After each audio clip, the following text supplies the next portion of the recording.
He's the Sultan of Scam. Why I don't understand any of your Chinese? They call him the Pest. Stop repeating what I'm saying. I mean it. He's after some fast cash. Where's my money? I'll have the money for you. What's the day after today? Tomorrow? Tomorrow! And the only way he's going to get it Join me for a little gentlemanly hunt. Oh, goody. What are we going to hunt? is to let them hunt him. If you survive for 24 hours, you get $50,000. $50,000? Now, he's got to escape the German hitmen, Could I do that again? I was looking to the wrong thingy. outsmart the Scottish mob, I didn't know there was a Scottish mob. Captain, I cannot do it. The little crystals are breaking up. She's going to blow. and blow away the competition.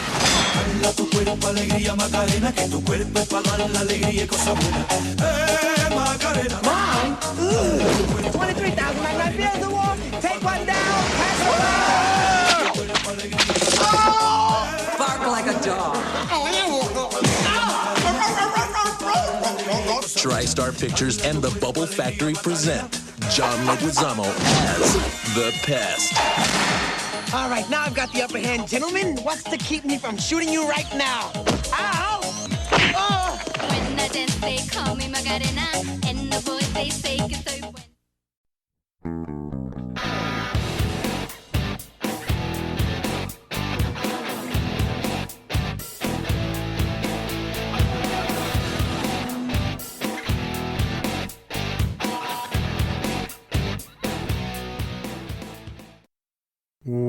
Welcome to They Called Us a Movie, testing the strength of friendships one terrible movie at a time.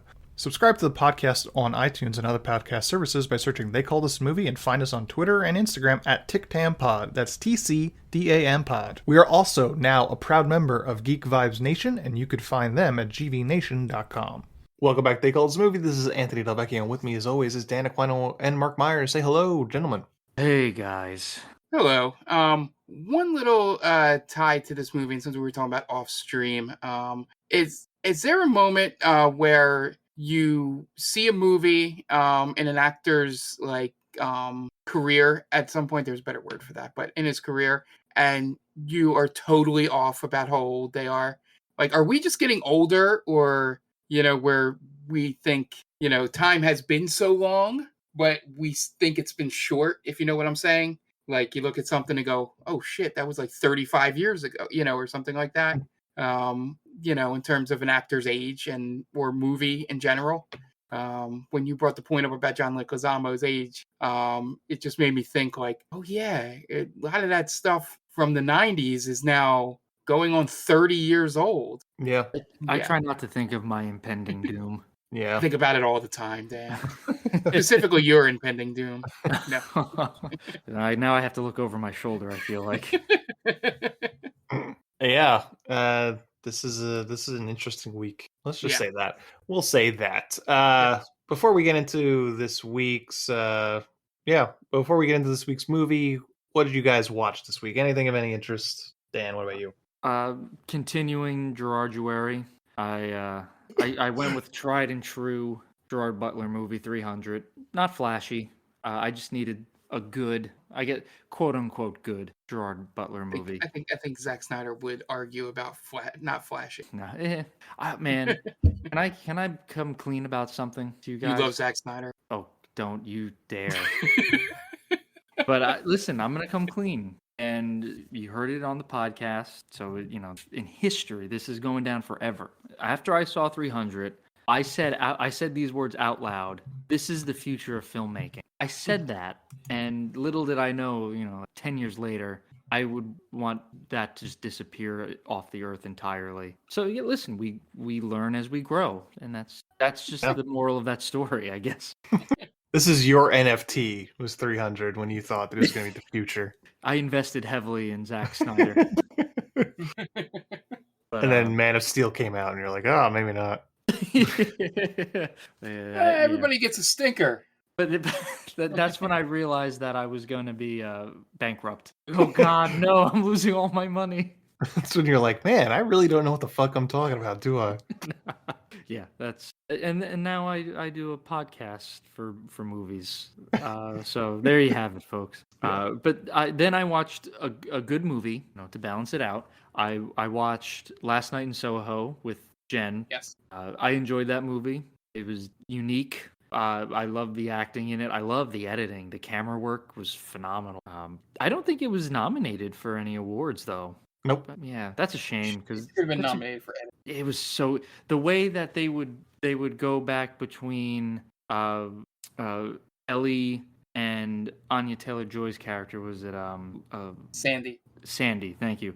The way that they would go back and forth, which like when they were dancing with what is it, Doctor Smith. Who, Matt Smith. Thank you. The most generic name ever. When they were dancing and it would just cut between Sandy and Ellie, it's seamless. It looks phenomenal. Have you seen any behind the scenes stuff? I did not know. It's all practical, by the That's way. incredible. Yeah, it's awesome. Edgar Wright is awesome. I think he's a phenomenal director. They do the twirl when they're dancing, and when they spin, she goes down, and Anya Taylor-Joy comes up. Oh, And yeah. that's great. It Yeah, makes it even better. Yeah. Yeah, I like that. I thought the music, I enjoyed the music. I got confused at first because I got my mind set on You came on, but it wasn't George Harrison. I was like, oh, I didn't realize George Harrison covered that. That's funny.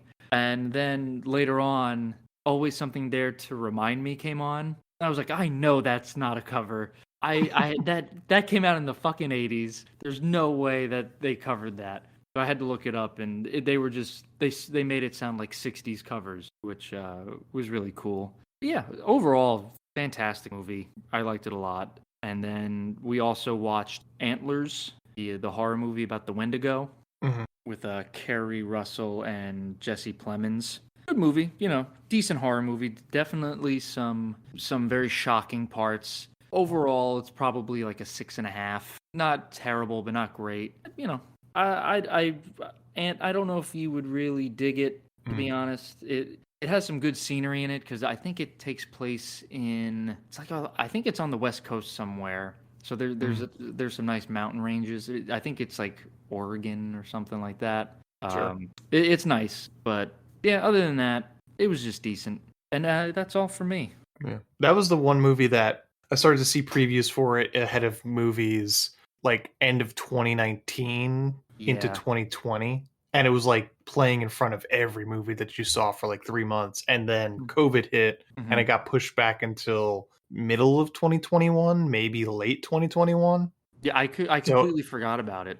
Yeah, so it's a movie that feels like it was like 2 to 5 years in the making. It was like, man, it was like that happened with Morbius too, but that's a movie that who gives a shit about Morbius? Oh God, I cannot wait for that to just be released, so I don't have to see it anymore. But like I was starting to see previews for that ahead of movies, and then same thing, COVID hit, and then like I think that might have played ahead of probably Spider-Man. It did. Yeah, and then it was like, oh man, I forgot all about this fucking movie. Yeah, I don't know. I feel bad for Antlers because it's definitely it's I think if it had released right away, it would have done decent numbers, nothing great, but it just got shoved to the back because of COVID. So it kind of went out with a whimper. It's not a necessarily strong movie, but it has decent elements to it. The creature design is cool. There's some very good gore in it if you're gorephile, I guess. Yeah, I mean, I don't know if you're gonna see it at all, Mark. I saw that it wound up on HBO Max, so I'll probably see it. Okay, yeah, there's a pretty cool death scene in it, so Cool. I'll leave it at that. But it's creative. Yeah, solid movie. Not great. 6.5, I would say, but it gets the job done. All right. What about you, Mark? Guys, you're not going to believe this. I saw a movie this week. Holy shit! I'm gonna crack this champagne that I've had on the side. You will on special also occasion. not believe this. It wasn't my choice. So to get into it, Did someone come into your room while you're watching YouTube No. and you're like, No, hey, let's go see a movie? And you're like, but YouTube. not 100% false. But yeah, for those who don't know, moving to an apartment soon. So I was cleaning out storage locker on Saturday. And my sister graciously has put the stuff in storage locker into her house for the time being until we move. So I'm moving the stuff from her car into the thing, and then I walk into the house.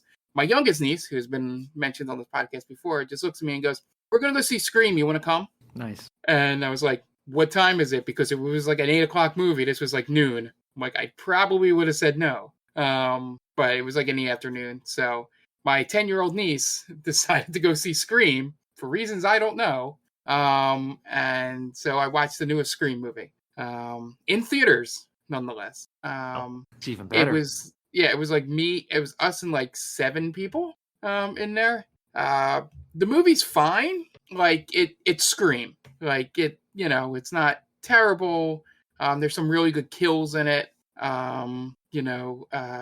David Arquette's real good. Playing that character. Courtney Cox looks like she starred in Face Off 2 before the movie. That not a good look for whatever was going on.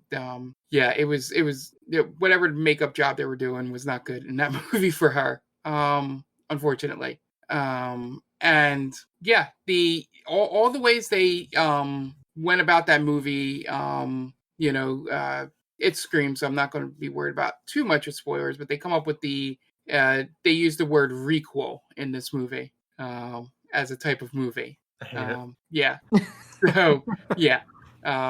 So the Randy type character in this movie mentions requel. So that's fun. The fun part about it was not knowing who was going to be in it outside of, I knew the legacy cast was going to be in it. And it was fun seeing Nev Campbell on screen for the first time in a while.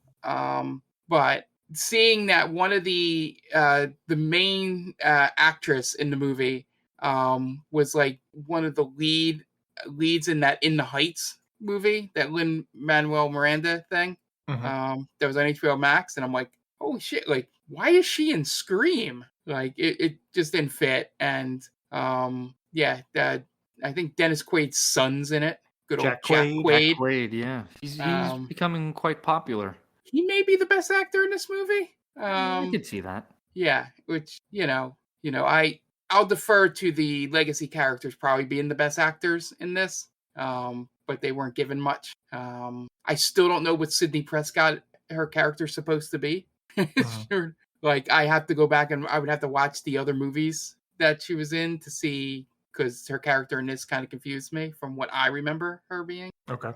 But yeah, it's fine. If you like the Scream franchise, it'll probably, and the fun part is they mention this in the movie, it'll probably interest you more than the last one did, just because it's more like the original. The beats of the movie are basically the same. But it was fun seeing some of them, make fun of sequels, and it was just like how they picked it apart in the first movie, like horror movies. They sort of do it again for doing sequels to horror movies. So I don't know.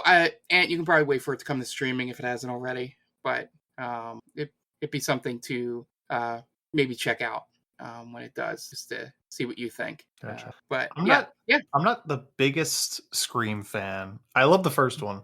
The first one's excellent. The other ones, couldn't care less. This one, that's why they say requel. I hate it. Stop saying it. Yeah, I'm going to keep saying it. I like in this podcast how Mark continuously finds ways to piss Ann off. And it's by accident. It's usually by accident. But then he finds it and he just keeps pressing that button. I'm like a 10-year-old or like 8-year-old that found something like the way to annoy a sibling. Because off the podcast, I'm the one who can off usually. That's right. It's role reversal. But yeah, to be completely honest with and no bit, but you saying that makes me want to see either how much you hate or kind of think this movie's okay when you see it, because it's more tied to the first movie than any of the other sequels. Gotcha. So, that reminded me of a Mitch Hedberg joke. We had a band. You either loved us or hated us, or you thought we were okay. But But yeah, so I actually watched the movie this week. I don't know outside of if there'll be a chance for me. I might go see Uncharted. I do. My trainer at the gym is on Saturdays, and the theater's right there, so I have no excuse really if I actually want to see it. To walk across the street and see it. Somebody's got to see it. Somebody's got to see it. They put a lot of money into that movie, Mark. I think you're obligated. I have to see it because it would be relevant for 2 podcasts that I do. Are you going to go with your personal trainer? I mean, yeah, why not? Mark Wahlberg's in it. He's usually pretty jacked, right? So you guys can talk about, like, he can mention, like, oh, like Mark Wahlberg, he gets up at 4:00 in the morning to do these exercises. Yeah, you can bond. I don't know if it's a good thing or a bad thing, but I got like the medium jack trainer in the gym. That's that's a good mix there. Not the guy that's lazy and not the guy that's fully like looks like he should be in like the Arnold fitness contest. Yeah, because he's not going to scream at you at the gym. He might push you to do 1 or 2 extra reps, but he's not going to like be in your face screaming. So I think you lucked out. Yeah, I think I picked a good one too. Yeah. So I'll probably be talking about that next week. But I didn't anticipate seeing a movie this week.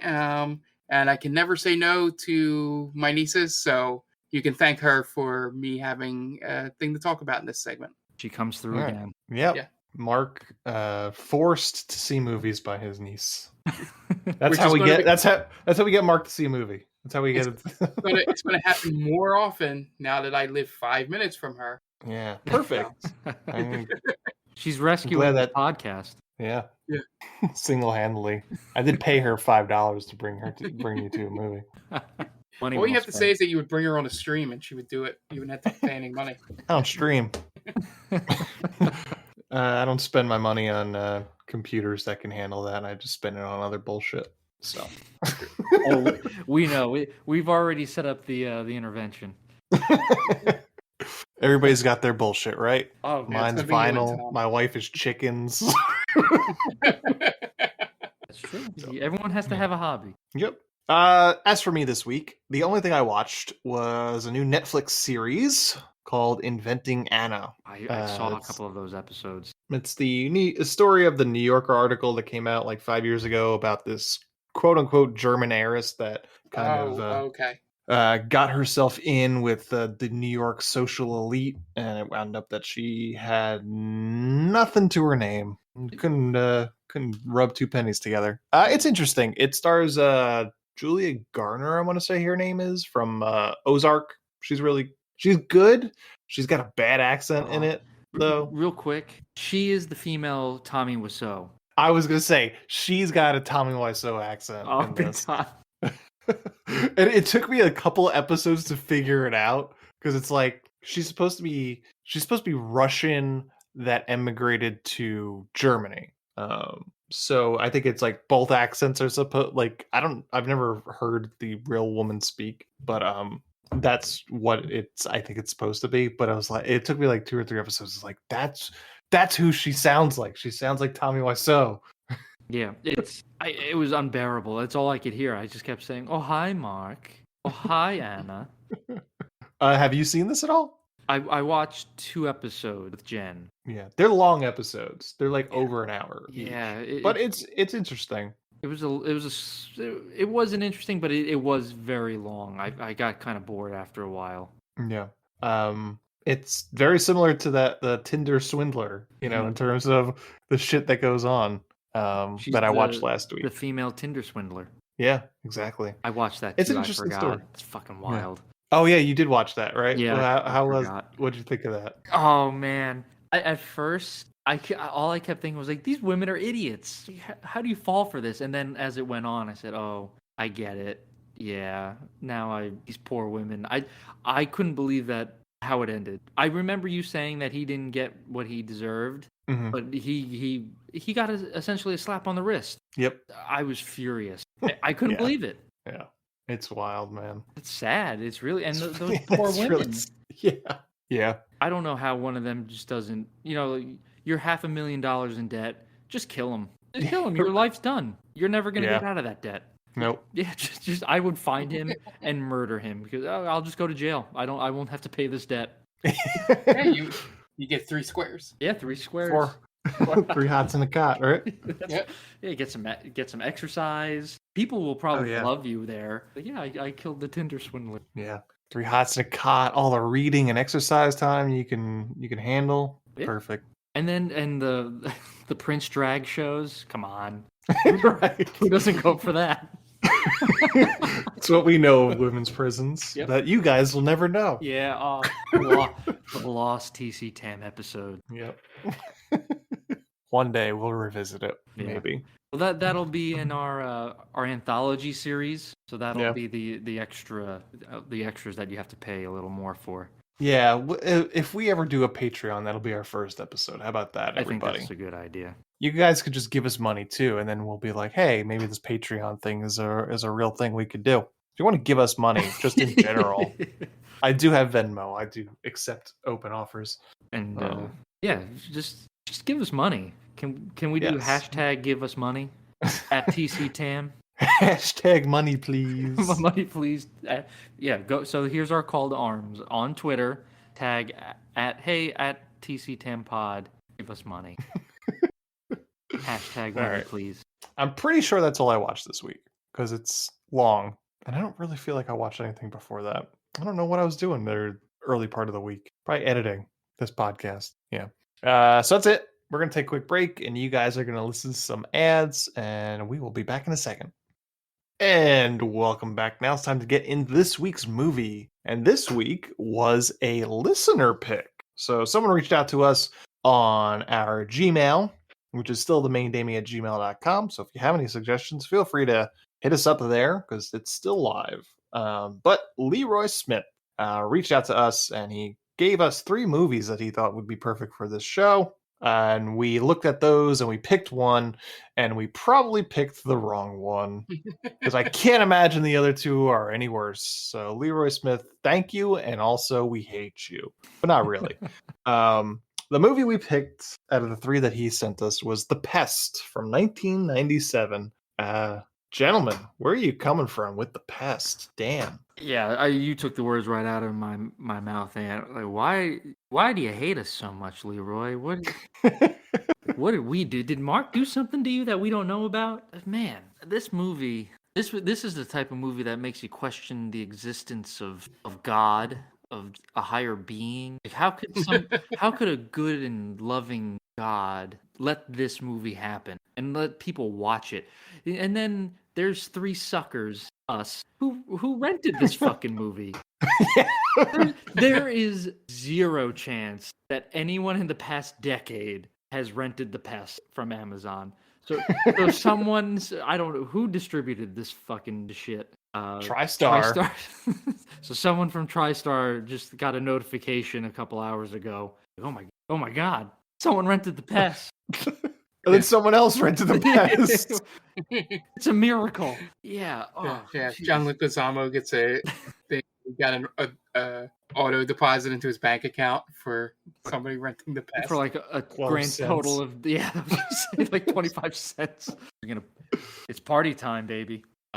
Yeah. Wow. This movie. I don't know. It's I don't even know what circumstance you would watch the movie other than to just bash it, right? Because you couldn't even say this is a movie. Oh, you just put on and have a goof with friends. You wouldn't have friends after watching this movie.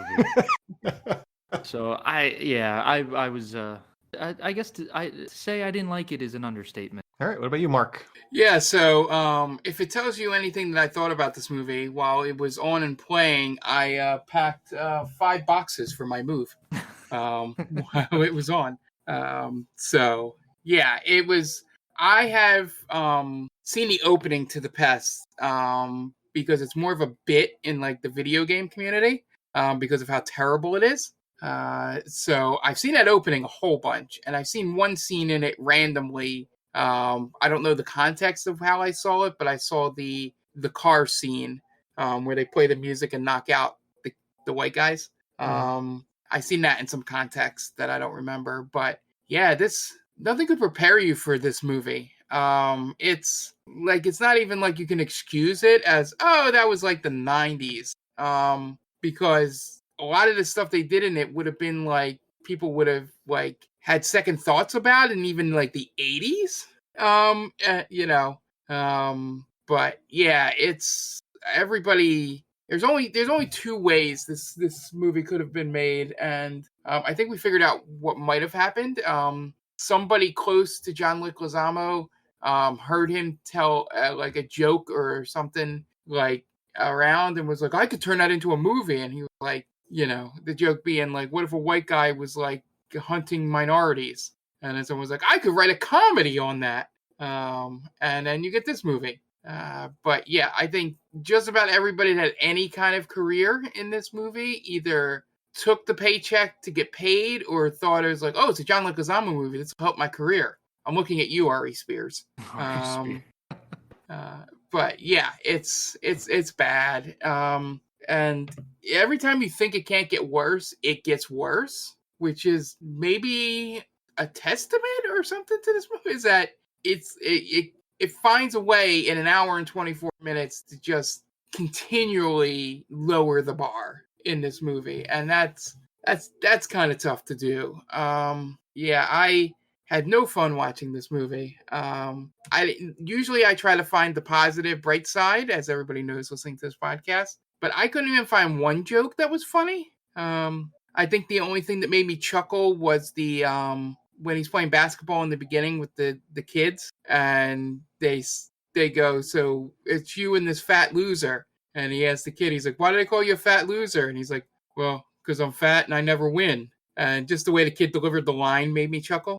Mm-hmm. But everything else is ridiculous in it, and terrible. And even there's like references to things that I don't know if they would have been old back then. I'm trying to think of one. There was one during the walkie-talkie scene on the ship where he makes like some kind of reference to something. And then there's the whole Gilligan's Island thing. That was another thing. Oh, they're talking about who they would hook up with, Ginger, or was it Marianne? Ginger.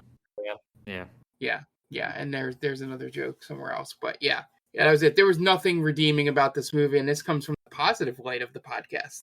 I think it's very brave of you to admit that you actually chuckled at this, Mark. Yeah. Well, it was just the way that kid delivered the line. And kid actors, the deadpanning lines that are supposed to be jokes makes me laugh a little bit, because that was like take 6, and they're like, well, that's the best they can get. So I don't even think I cracked a smile. Yeah, it's just a thing where I start thinking of other things that happen, like, oh, the director just going, oh, we paid this kid scale, what do we expect? We'll take it. Right. As for me, I have an admission. I have seen this several times. Oh no. I haven't seen it since I was a kid, but I had seen this movie enough to remember what the next line was going to be. That's how many times I have seen this movie. I don't know why, because this movie is a travesty. But I've watched it enough to be like, oh, I know what he's about to say. Real quick, how much accuracy? Like 70%. It's pretty good. Yeah, pretty high. For example, I remember as clear as day when he's rubbing his ass on the carpet that his future father-in-law says, "That boy's got syphilis." The guy from Terminator, I knew right? it. Yep. Oh, yeah, I knew that was going to happen. I knew the kid was going to go back into the house to watch Hogan's Heroes. That was another one. You laughed at Hogan's Heroes? No. The fact that the clip from Hogan's Heroes got you, right? It gets me every time. Colonel Klink. Yeah. No bit. I actually do. I used to watch Hogan's Heroes a lot with my grandpa, so I probably did laugh at some of those scenes at some point. But no, I meant the fact that they referenced Hogan's Heroes in this, which I don't know if it had some kind of renaissance or something in the late 90s that people would get that joke. It was just, let's think of all the Nazi jokes we could think of as much as possible. Yeah, and what was for use or public domain at that point. Yeah. But yeah, this movie sucked.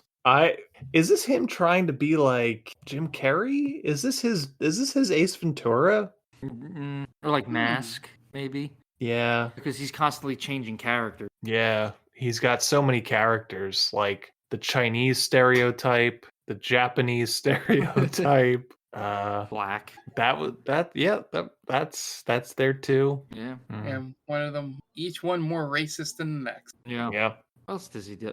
He even does like a German at the end. Yep. Yeah. It's got so many characters. Which looks French? He's a chameleon. Yeah. Yes. He's the second-rate Jim Varney. That's right. Yeah. And even Jim Varney's characters were terrible. So Yeah. that's like a second rate unto itself. Yeah. Mark mentioned at the top of this, it's weird that he's where he is in his career for this movie, because he's not at the beginning of his career. He's really in the middle somewhere, because he's 33 years old in this movie, and it feels like this movie is for like a 24-year-old or something, like a 22-year-old. Yeah, like Ari Spears and Jay Hernandez. Right. So it's weird to see him act a fool, as I would say, in his 30s like this. And maybe it's just that I'm north of 33 that I feel like, this is a little too juvenile for a person to maintain their self-respect and do.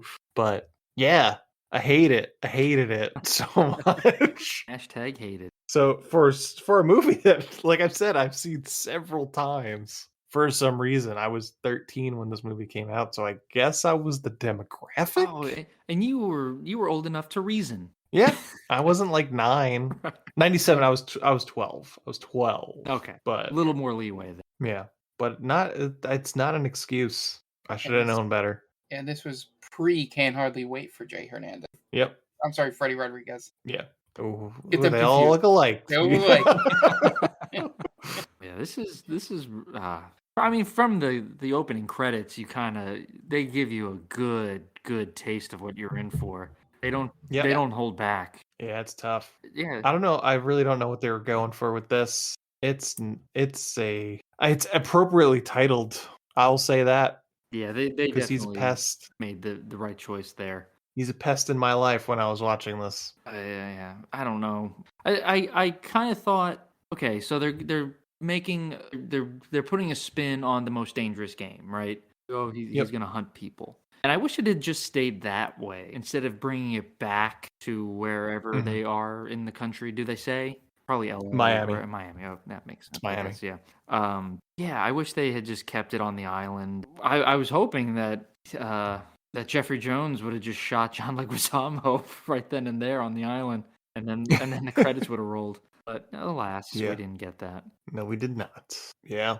I really don't know what else to say about it, except The Pest from 1997. It's directed by Paul Miller, who did a lot of sketch comedy and stand-up specials, including In Living Color, House of Buggin, Saturday Night Live, Viva Variety, and Mad TV, as well as a bunch of Kathy Griffin stand-up specials. I think he did some John Leguizamo specials, obviously, and a whole bunch of other stuff. But mostly sketch comedy and stand-up specials. Stars John Leguizamo, Jeffrey Jones, Freddie Rodriguez, Pat Skipper, Eduardo Ballerini, Joe Morton, Tammy Townsend, Ari Spears, Charles Hallahan, Tom McClyster. It's our second John Leguizamo and second Jeffrey Jones movie. Would you, if I would have told you that we would have watched John Leguizamo and neither of them were the Super Mario Brothers movie, would you have believed me? I probably wouldn't have, but here we are. Yeah, because who knew the happening was going to happen? Yeah, we had mentioned it in prior to recording. Leguizamo really doesn't have a leg to stand on after this movie. I feel like I'm surprised he got work. Right? Yeah. He was in 3 pretty big stinkers. We had mentioned Super Mario Bros, Spawn, and The Pest. Pretty bad. Yeah, those are career killers. You would think. You think. IMDb score 5.0. Rotten Tomato score 8%. There are 8% of people that liked this. Budget, $8 million. Box office, 3.6. Yeah, what did he go on to do? It was Spawn after this. Yeah, Spawn was after. Pretty bad. Summer of Sam, 2 years later. That movie's garbage. Yeah, he's in Moulin Rouge. I don't know for how long. Is he doing a characterization of somebody? He does not have a lot of good stuff after that. It's a long time before Assault on Precinct 13. Oh, you know what resurrects his career? Ice Age? Fucking Ice Age. Yeah. God damn it. And then he was in John Wick, I think. And he has like a smaller part. And he goes and does half a season of ER. after Ice Age. He's a gamer. Yeah. Oh, that's a Gerard Butler movie. Gerarduary, man. No, he's not. He's by proxy my favorite now. Yeah, John Wick. Yeah, he does keep himself busy. Somehow. He's become a character actor. He was in The Eventually. Happening, which we covered, right? Yep. What's he done recently? And he's in Kick-Ass 2. He does a lot of voiceover work. He's in Encanto as Bruno, which we don't talk talk about Bruno. about that though. So One episode of The Mandalorian. He's in Waco. Waco was an okay show. Oh, he plays Ozzy Del Vecchio in a show called Bloodline. oh, I love him. Yeah, I was He's gonna my favorite now. Wow, he's growing on us. Oh, Bloodline, the Netflix show Bloodline. Yeah, with The one Kyle everyone Chandler. knows. The one with Kyle Chandler. Everyone was like, "Oh, this show's great" for like a season. And I think they killed Ben Mendelsohn's character, and they're like, "Oh, they just killed the best character on the show." No need to watch this anymore. Hate when that happens. Yep, it's like when they killed Shane in The Walking Dead. Yeah, big time. I think this is what we're going to talk about for the Pest, because we're probably going to try and finish this as quickly as possible. So, Dan, what do you got for us this week? Gonna give a shout out to our friends at Geek Vibes Nation, gvnation.com. Tia and Brittany, they have a podcast. I believe they resurrected the Top 10 with Tia. So just a podcast where Tia and Brittany shoot the shit, talk about top 10 lists. If that's your thing, go over to gvnation.com, check them out, search Top 10 with Tia. She's also the head writer for Geek Vibes Nation. She writes a lot of their movie reviews and stuff like that. So go check her out along with the other great content creators that they have there. Okay, great. And we're going to take a quick break, and you guys are going to listen to some messages from friends of the podcast, and we will be right back. Hey everyone, this is Steve. And this is Adam. And we're part of the Hop Nation USA podcast, Pittsburgh's #3 craft beer podcast. Join us every Friday for new beer reviews. We'll talk about the news, history, and homebrewing. Plus, we'll sit down with the best brewers and industry personalities that'll have us. So whether you're a casual drinker, a hazy boy hophead, or even if you're a whale hunting cellar hoarder, just search Hop Nation USA on Apple, Spotify, or your favorite podcatcher and join the nation.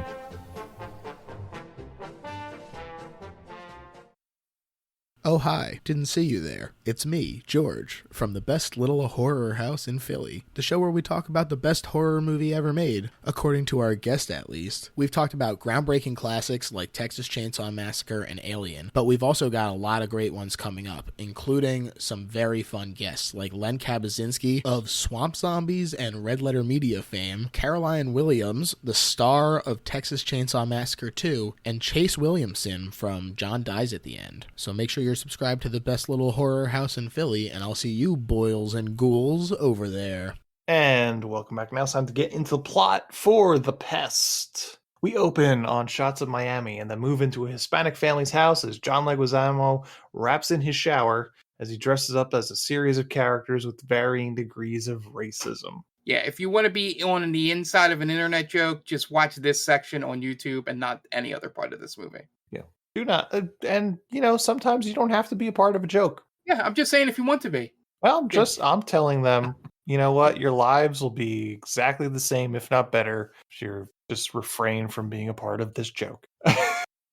Even with subtitles, I could barely catch anything that he's saying, but we find out his name is Pest Vargas. He goes to have breakfast with his family, and we get the dynamic right here. Pest is a common hustler, as per his older brother, who looks to have his shit together more than Pest. His mom babies him, and his dad thinks he's a slacker, and none of this has any bearing on the movie at all. No, it comes back once. His mom and him dance to show there's nothing common about how he dances, and then he drops his mom on the dip and then leaves. Then after helping a kid beat his bullies at basketball, he runs into his buddies Chubby and Ninja, played by Ari Spears and Freddie Rodriguez respectively. They tell him that the Scottish mob is looking for him, but he says he's going to get the money he owes the mob after the next and last hustle. So they go to a Hispanic street festival, and they run into Pest's girlfriend Xantha and her friend Malaria, and she's mad at him because he blew off a dinner with her parents. And then he tells her friend Malaria that she has a big butt.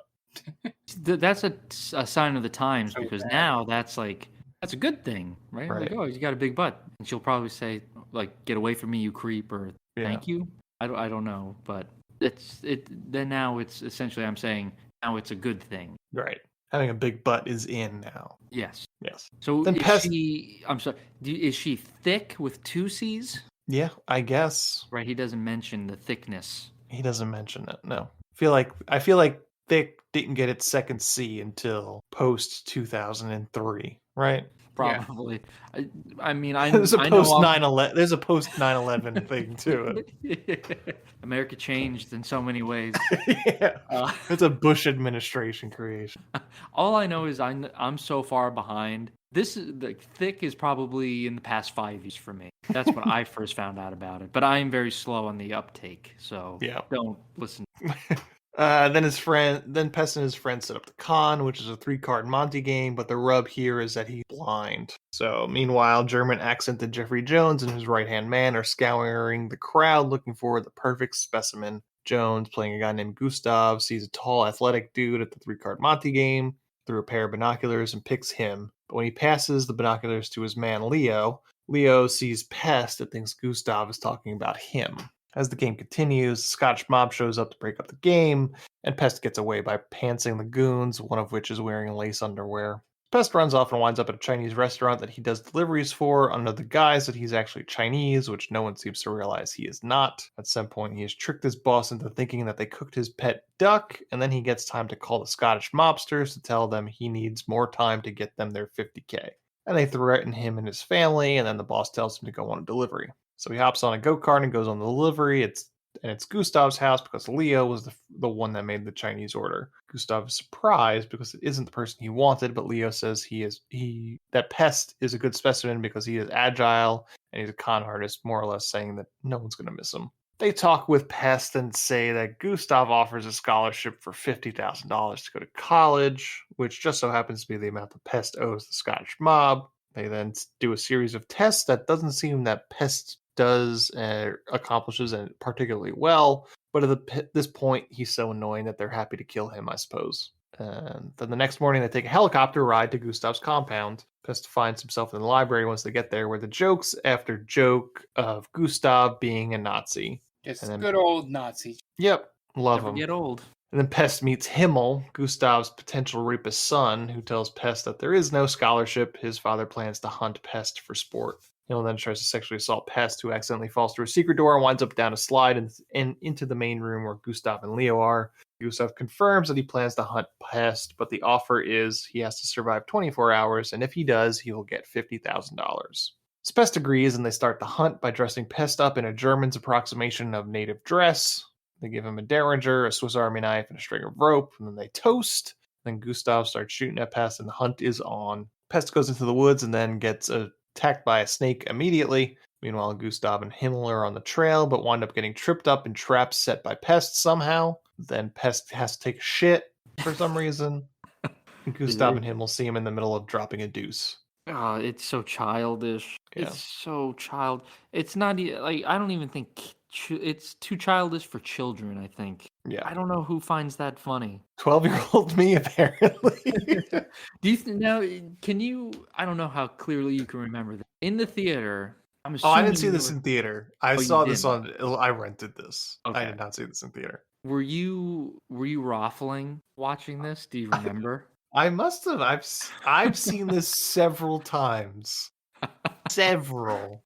Like on purpose. On purpose. Okay. I don't know if it's like something that I don't know if it's like HBO must have played it like several times, a lot during like the summer or something like that, and I just caught it a bunch of times, but definitely more than 2, less than 6, I'll say I've seen The Pest as a child. Man. Yeah, I don't know. I had some pretty bad taste when I was a kid. I don't think this would have been up my alley. But I don't know why. You know what? There was a movie that was recommended to me after watching this, and maybe it was recommended to you guys. You remember Rocket Man? Yeah, with Harlan Williams? Yes. I saw that in the theaters, and I remember laughing at that. And that's along the same lines. Disney's Rocket Man? Disney's Rocket Man, that's right. I saw that in theaters for someone's birthday, I think. I don't think Yeah, I don't think anything is along the lines of this movie, Dan. Yes, I agree. It's in its own stratosphere, but what I'm saying is that movie had somewhat similar humor, just really childish, farting noises, growing up. I don't believe there was casual racism in Rocket Man. I could be wrong though, because it was so easy to forget back in the 90s. But yeah, just something similar. So I do remember laughing at that. So maybe if I had seen this, I 12-year-old might have as well. So I don't want to judge too harshly here.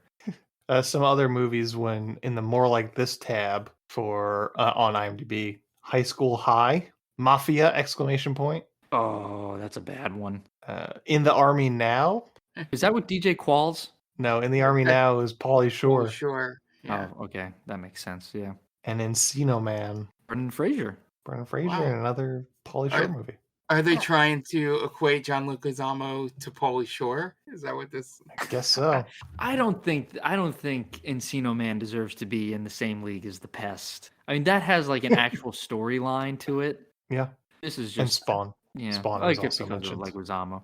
That was I remember seeing Spawn for the first time, and I was young and I had no idea who I had no clue that John Leguizamo was the clown. So my cousin had to point that out. I was just like, yeah, that makes sense, I guess, because it's the same kind of humor. A lot of farting, and that's just all he knew up until a certain point, I guess, John Leguizamo. Just farting and making weird faces. Basically. Yep. DB Sweeney is in Spawn. Remember DB Sweeney? I don't. Who is that? He's in The Cutting Edge. If he doesn't know who DB Sweeney is, he's not going to get toe pick. Yeah. I just like naming random movies. That definitely wouldn't help me. All right, Spawn. Toe pick is a famous line from Cutting Edge. Yeah, not a separate movie.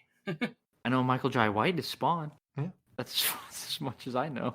That's not DB Sweeney. Sounds like an old school director. There's a show called Strange Luck from the 90s. It was like, I think it might have been created by the same guy that created X-Files. It was like he has like lots of coincidences that happen with him, and he tries to solve crimes through them or something like that. I don't remember. It was an interesting show. Okay, I do vaguely remember this guy, but yeah, it's very easy to forget him. Fire in the Sky, the Alien movie. Never saw it. Alien Abduction. Oh, that one's pretty crazy from what I remember. But yeah, this is not the DB Sweeney podcast. Or should it be? It might be, though. This might be the most anyone's ever talked about DB Sweeney on a podcast.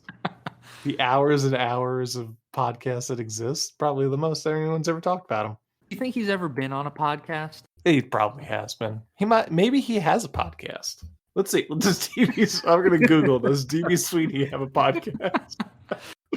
If not, maybe we could get him on our podcast. Yeah, he's been a consistent working act, though. He actually has something coming out. It's in pre-production. Yeah.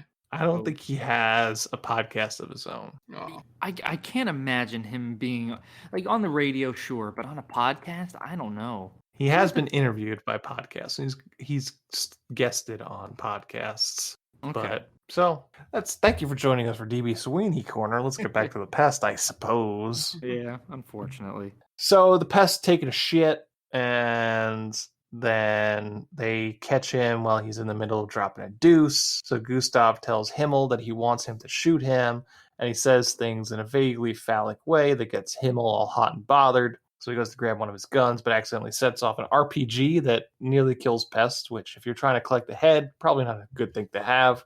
Himmel then heads back to the house after this, thinking that Pest is dead, so he could go watch Hogan's Heroes, which got Mark all in stitches, apparently. Oh, man. Slapping his knee. Blink. They made that reference. I get that. That's the song. I think once you reach a certain age, that's all that matters, right? Like if you get a reference, that's like your little slice of heaven. That dopamine drip. Yeah, of getting that reference. I enjoy that every now and then. I'll tell you, there are Simpsons episodes I remember when I was a kid. I would just laugh because my dad laughed. I didn't get it. But now I see it. Like, oh yeah, I get that now. That's actually very funny. I'm an adult. I could laugh on my own. It's kind of like that thrill that old people get when they're in a theater and they realize where they recognize that actor from. Yeah. Yeah. But I get that too. I do that all the time. I just did that in this podcast. It's like, oh, that's that Jennifer Anderson from Friends. From Friends. Oh, you mean in that way? Yeah. That show is so funny. Oh man, They were on a break. Remember that? I do. My whole thing is recognizing actors from The Wire in other movies or shows, and then letting others know, hey, that person was in The Wire, and everybody knows because everyone's seen The Wire. Yeah, my toxic trait is pointing out every time that Ralphie from Christmas Story pops up in Elf. Yeah, it's Ralphie. Yeah, you know it's Ralphie. Yep. He's also produced this movie too. It's you know what this really is. So none of us are fathers, right? None of us, as far as we know, none of us are fathers. This is prime dad stuff, by the way. Because when you have a kid, if you guys ever have kids, that's what it's going to be like. You'll be sitting down with your kid and like, oh, did you know that Ralphie's in this movie? No way. And then you'll feel like a golden god. I know so much. Let me pass my movie wisdom down to you. Yeah. So the Pest goes to the house and sneaks up on Himmel and asks him to help him get out. And he also manages to swipe some sex pheromones in the process. They steal Gustav's speedboat, but they both get seasick and throw up off the side, which causes a whole bunch of seagulls to come by and poop in Himmel's eyes, allowing Pest to jump off the side and swim to shore.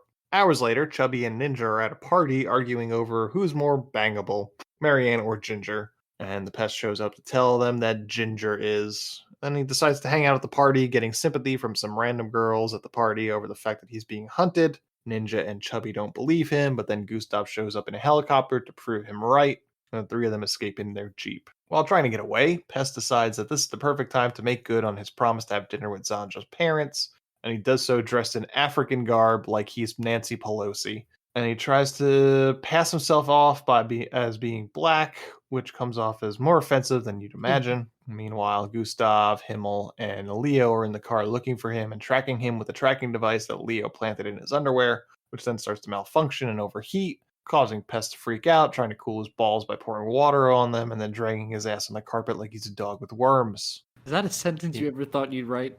Nope.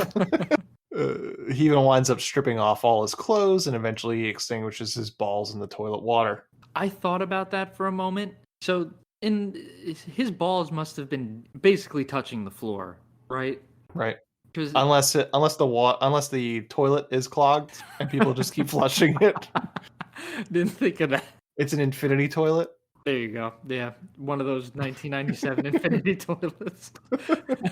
Yeah, I thought I don't know why I thought about John Leguizamo's balls at that moment. I was like, that's physically impossible. There's no way that could have happened because his balls aren't dangling that low. But that's what this movie drove me to thinking about. Yep. So the Germans track him to the house and they try to sneak in. Chubby and Ninja see Gustav trying to sneak in through an upstairs window. After he gets changed, Pest talks to the parents about his black heritage, but then Gustav systematically tranks everyone in the house. First Zandra, then her mom, then her dad, then Ninja, who jumps out from the second floor, and then Himmel, who walks through the front door. At this point, Gustav doesn't have any more darts, so Pest jumps through a window and then back to the Jeep, and he and Chubby run off. First, they wind up at a bar mitzvah dressed as rabbis for no reason other than to just make this some random Jewish jokes. And then wind up at a club where they run into some Chads who say some vaguely racist things about service entrances, and then they get into a sound system battle between the two vehicles. Pest and Chubby win because the white guys could only muster a really bad cover of I Love Rock and Roll, which is so white bread even when it's Joan Jett. The sheer volume of Pest's music knocks out the white guys and they steal their tickets and head inside. Meanwhile, Gustav calls the Scottish mob to tip them off about Pest to try and track him down. And at the club, they call Ninja to meet them there, and then they try to hide from the Scottish mob and Gustav. This all winds up with Pest assaulting a Japanese man in the bathroom and dressing up like another Asian stereotype so the Pest can sing the Bonanza theme at karaoke. And Gustav recognizes him right away, even when Himmel doesn't. Gustav... I'm sorry. What a weird reference to put into this movie. Bonanza. Yeah. What's the point of that? It's another cheap TV show that they get the rights to the theme song for. Yeah, or was in public domain. You know what would have been funnier if they did like Cheers? Everybody knows your name. They'd have to pay for that. I guess, but it's way better than fucking Bonanza. Yeah. Who are you aiming at there? People in their 60s at that point. It is a weird set of references for this movie because you are trying to hit that 12 to 17 demographic of males, but you're also dropping these 30-year-old references. Yeah, it doesn't hit. It's too far apart. Yeah, I don't know. John Leguizamo's got some explaining to do about who his demographic was. Yeah, I would say so. So Gustav threatens to shoot Pest right there in front of everyone, but Pest throws the sex pheromone on Gustav, causing all the male patrons to sexually attack Gustav. Pest and his friends run off. They jump back in the Jeep, but then are met by the Scottish mob, who takes them into their limos for the $50K. And after some very bad car, and then jump back into the Jeep, and then winds up getting a call from Gustav saying that he is at a freighter at the pier with his family, his girlfriend and her parents, and malaria for some reason. So Chubby and Pest show up. They find a cache of weapons that for some reason is just sitting there on the freighter. And there's a really annoying sequence of Gustav chasing Pest around the freighter. They wind up back on the deck with the hostages, and they do the old switcheroo with Chubby pretending to be Pest with his head covered in some sort of bomb suit. Why Gustav would fall for it, who knows? They manage to get Sandra untied. Pest shows up with a machine gun and takes the Germans hostage and says they're going to wait out the next few hours for the $50K. Gustav tells Pest that he's poisoned the champagne toast that they had all the way at the beginning, and that will kill him in exactly 18 hours. Pest says he feels fine and then dances to prove so, but then he immediately collapses. So Gustav, thinking that Pest is dead, they leave after shooting Himmel, who's wearing a bulletproof vest because he says he doesn't want to go. In the morning, Gustav goes to collect the money from the safe deposit box, and there's nothing in the safe deposit box save for a note that says answer the phone. So the phone rings, and it's Pest, who says he's still alive because he threw up the poison while he was on the boat, and he helped himself to the money, which was more than $50,000, with the help of the quote-unquote German ambassador. And the cops come and arrest Gustav, and outside, Pest is dressed as the German ambassador and makes a fool of Gustav as the cops are taking him away, slapping him in the face and licking his face and doing just hilarious stuff. And he hops in the Jeep with his friends, and they toss money out of the car, and they drive off. And that's the end of the Pest. Thank God. Yep. I don't know what to say. I think that's the perfect way to sum it up. Just just end silence. Not a good movie. No matter what my 12-year-old version of myself thinks. That's your answer now. If you had a time machine, what would you do? Stop yourself from watching The Pest. Just slap the VHS out of my hand in the video store. It's like, no, do not. Well, what was coming out in '90s? There's probably like a good Tom Hanks movie coming out in 1997, right? Let's see, top video rentals of 1997. Oh, The Pest, #1. No, don't do that to me. I would lose all faith in mankind. Let's see, 1997 top video rentals of 1997: Jerry Maguire, Liar Liar, A Time to Kill, First Wives Club, Ransom, Phenomenon, Scream, Michael, Long Kiss Goodnight, Sleepers. Full circle. Michael, that's the John Travolta movie, right? Yep. Yeah, it's a bad movie. And Phenomenon. Got two John Travolta movies in there. Both very bad, if I remember correctly. Yeah. Yeah, you should have give 12-year-old aunt. I'd say I like Liar First Liar. Wives Club. First Wives Club. Yeah. I really appreciate this, young aunt. It'll change your fucking life.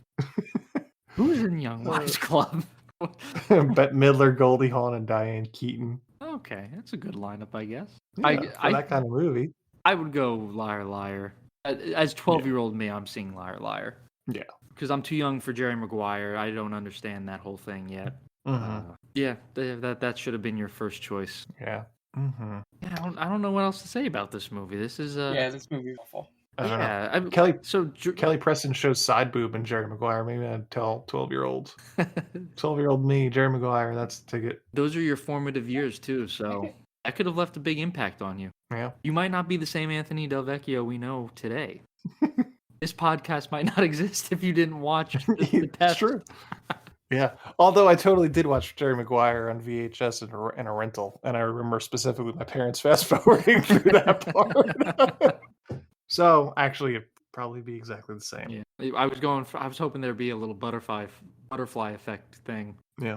I feel like I've seen a lot of these on VHS. Jerry Maguire, Liar Liar, Ransom, Phenomenon, definitely. Do you think, Michael. so real quick, do you think maybe there could be a silver lining to seeing The Pest so many times? Like if you hadn't seen it that fifth time, we would have already experienced World War III. It's entirely possible. Right? You can't prove it wrong. You haven't Yeah. been in World War III yet. It's true. So we can put a little bow on it. Like, yeah, Anthony saved the world by watching The Pest so many times. You're welcome, world. Yeah, well, give it a week. We'll see about that World War III stuff. Sure. By the time you listen to this podcast, Dan might be eating his words. Yeah, that would be the worst thing for me to be wrong about. I've been wrong many times. Yeah. So by the time this podcast comes out, we will already know what movie we're going to be watching for next week because I didn't set the poll to be longer than a day. You did it again. I know. Multiple times I've done this, but based on the current poll, it doesn't seem like anything is going to touch Air Force One. I was killing it. So yeah, it's like 60%. So okay. So I don't think that we're going to be missing any of that. I think that's just going to be a foregone conclusion as we met last week. So check back in next Thursday. We'll probably be watching Air Force One unless something crazy happens in the next 12 hours. And yeah, that's our episode. Thank you to thank you, Leroy Smith. Thank you for the request. We shit on this movie, but we definitely appreciate the requests. So if anybody's listening to this, you got a movie that you think is terrible and you need to commiserate with three assholes with the podcast, let us know and we'll probably watch it. So yeah, that's gonna wrap it up this week. The director of The Pest is Paul Miller. So for Dan Aquino and Mark Myers, this is Anthony Del Vecchio telling Paul Miller, well, you certainly made a movie, didn't you? Thanks for listening to They Called Us a Movie. Subscribe to us wherever you get your podcasts and be sure to check us out on Twitter and Instagram at TicTamPod. That's TCTAM Pod. You can also check us out on TikTok at They Called Us a Movie.